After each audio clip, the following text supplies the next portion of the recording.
कृष्णा हरे कृष्णा कृष्णा कृष्णा हरे हरे, हरे राम राम राम हरे हरे।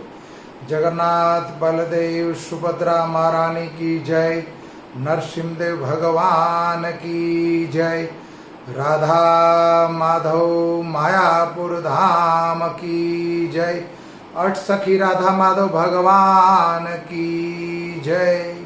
हरे कृष्णा। आध्यात्मिक यात्रा का आज 64वां दिन 29 जून 2021।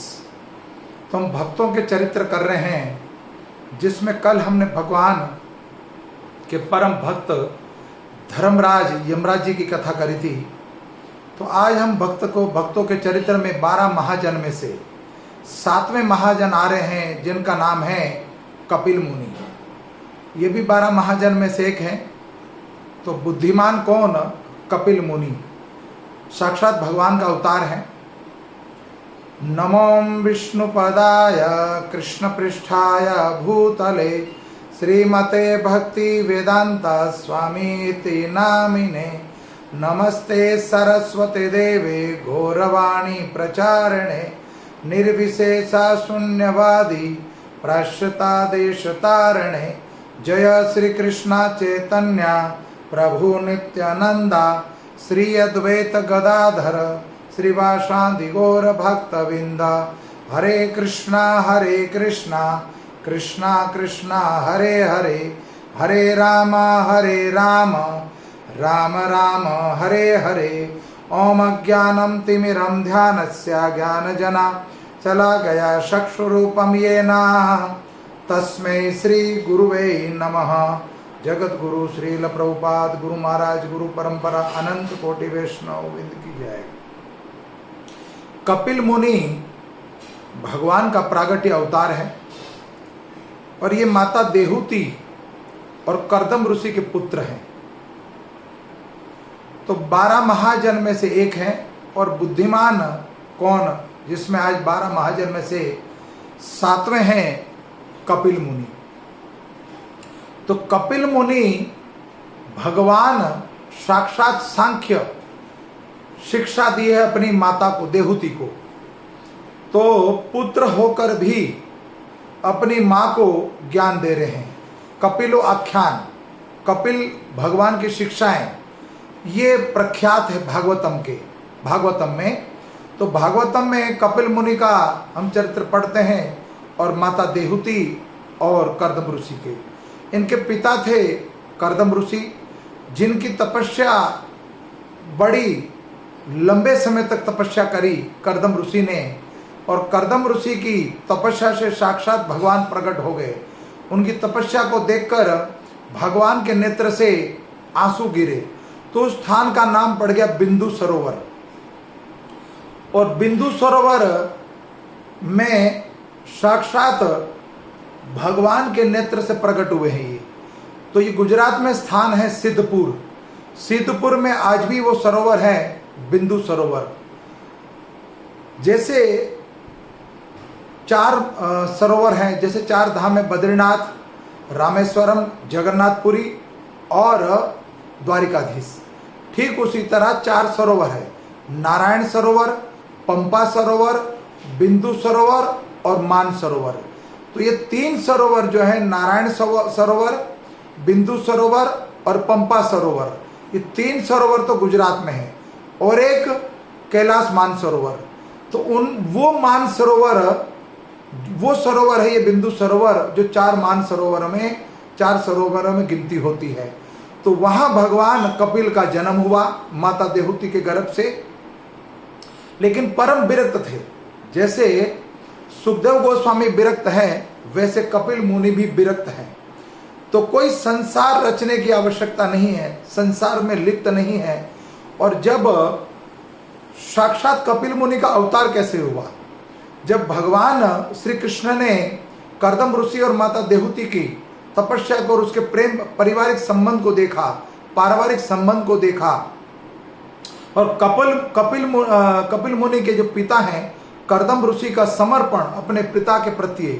कर्दम ऋषि के जो पिता हैं ब्रह्मा जी हैं। तो ब्रह्मा जी ने कहा था आप सृष्टि रचना करिए और विवाह कर लीजिए। तो ब्रह्मा जी की आज्ञा का पालन करने के लिए उन्होंने घोर तपस्या करी, और किसी चीज के लिए नहीं, संसार की रचना करने के लिए और पिता की आज्ञा का पालन करने के लिए।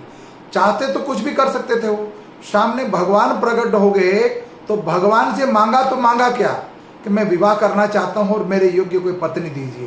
ये कर्दम ऋषि ने बोला। तब भगवान श्री कृष्ण ने कहा, आज से 7वें दिन आपके यहाँ स्वयंभू मनु और शतरूपा अपनी पुत्री देहूति को लेकर आपके घर आएंगे, आपके आश्रम में आएंगे और आप उनसे विवाह करोगे और उनसे तुम्हें 9 कन्या उत्पन्न होगी। लेकिन मेरी इच्छा है कि है कर्दम ऋषि कि आपके तेज से, आपके अमोघ बीज से मेरा भी प्रागट्य हो। मेरी इच्छा है कि मैं माता देहूति के गर्भ से जन्म लूं।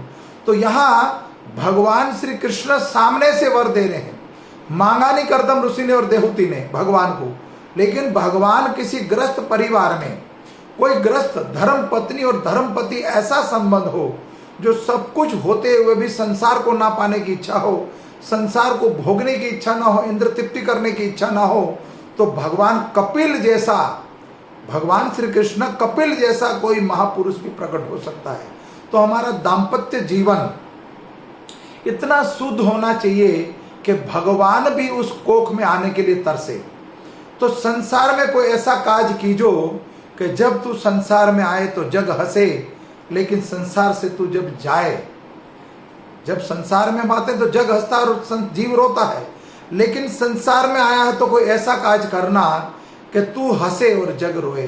तो कपिल मुनि भगवान के इच्छा से प्रकट हुए हैं, अपनी इच्छा से प्रकट हुए हैं माता देहूति के गर्भ से, और बाल्य अवस्था से ही विरक्त थे।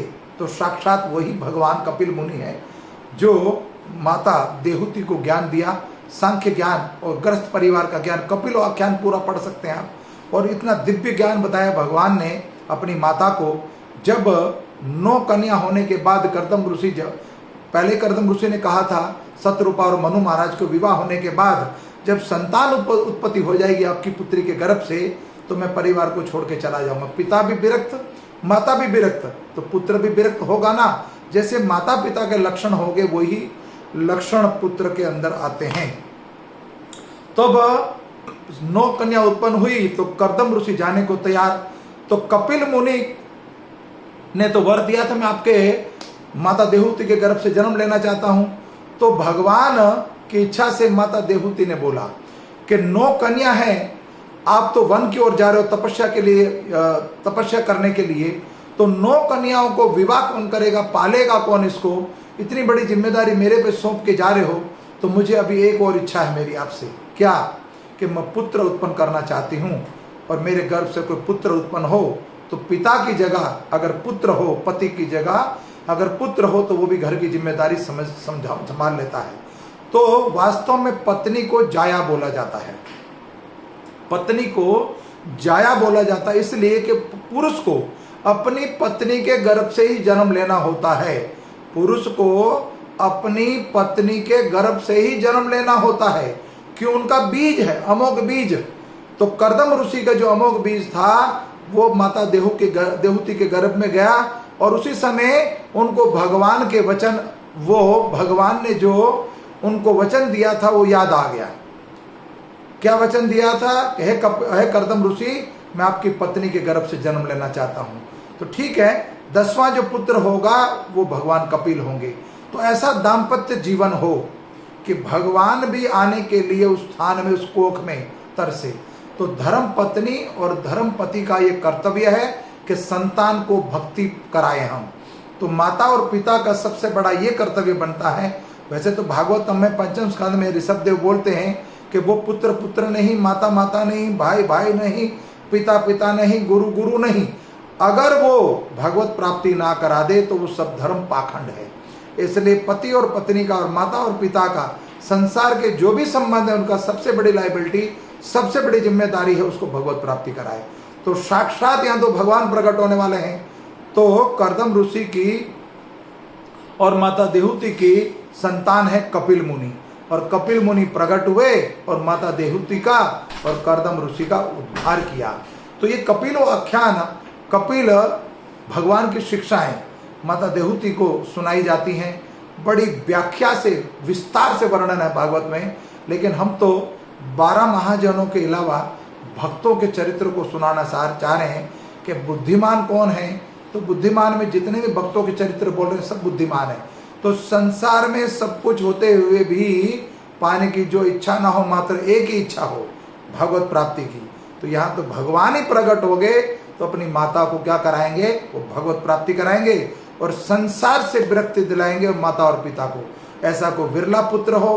तो भक्तों के चरित्र में हम सुन रहे हैं प्रहलाद और ध्रुव, जो माँ के गर्भ में ही, यह सुखदेव गोस्वामी बाल्य अवस्था से ही भक्ति कर रहे हैं। तो साक्षात भक्त अवतार भगवान श्री कृष्ण भी भगवान के रूप में, कपिल मुनि के रूप में प्रकट हुए और अपनी माता को भगवत प्राप्ति कराई और पिता को भी।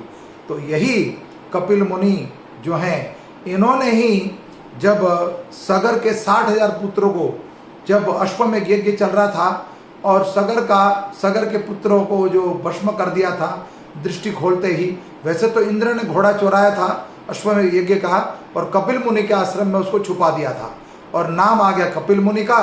तो कपिल मुनि के जैसे नेत्र खुले तो इक्ष्वाकु के जो 60,000, सगर के जो 60,000 पुत्र, उनकी दृष्टि से जो भस्म हो गए थे, उनकी दृष्टि में, उनकी आंखों में, नेत्र में इतना तेज था कि वो सब का सब भस्म हो गए जल के। फिर भगवान वामन रूप में प्रकट हुए। अभी 2 दिन पहले हम कथा कर चुके बलि महाराज की, 3 दिन पहले। तो बलि महाराज के समय जब भगवान वामन आते हैं तब गंगा प्रकट हुई और उसी गंगा को भगीरथ लाए। ये सगर के वंशज में आते हैं और जब भगीरथी प्रकट हुई तो उसका नाम पड़ा गंगा, भगीरथी गंगा। फिर वो गंगा मृत्युलोक पर आई और मृत्युलोक पे आने के बाद सगर के 60,000 पुत्रों का, सगर के जो राजा सगर के 60,000 पुत्रों का उद्धार किया। तो यहाँ ये वर्णन भी आता है कि भगवान के चरण से प्रकट हुई गंगा जल है। चरण धोवन से अगर जीवों का उद्धार हो सकता है, जो राख बन चुके थे, और राख को स्पर्श करने से गंगा जल पूर्ण जीवित हो गए। तो क्या भगवत वाणी सुनने से, भगवत कथा सुनने से, कथा सुनना सुनाना, श्रवणम कीर्तनम स्मरणम, सुनना, श्रवण करना, बोलना और चिंतन करना, ये सब कुछ भगवत। क्या तो फिर हम गंगा जल से अगर सगर के पुत्रों का उद्धार हुआ है, तो क्या भगवत वाणी जो भगवान के मुख से प्रकट हुई है, तो क्या इससे हमारा उद्धार नहीं होगा? तो साक्षात कपिल भगवान अपनी माता को ये भगवत वाणी सुना रहे हैं, अपनी माता का उद्धार कर रहे हैं। तो यहाँ ये महात्मा सुनाया जा रहा है, समझाया जा रहा है कि शास्त्रों को सुनना चाहिए और पढ़ना चाहिए। नित्य भागवतम, नित्यम भागवतम सेवया।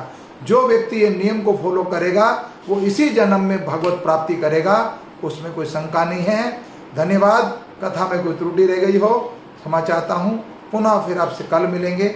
हरे कृष्णा। वंशा कल्पतरुभक्षा कृपा सिंधु एव च पतितानां पावनेभ्यो वैष्णवेभ्यो नमो नमः।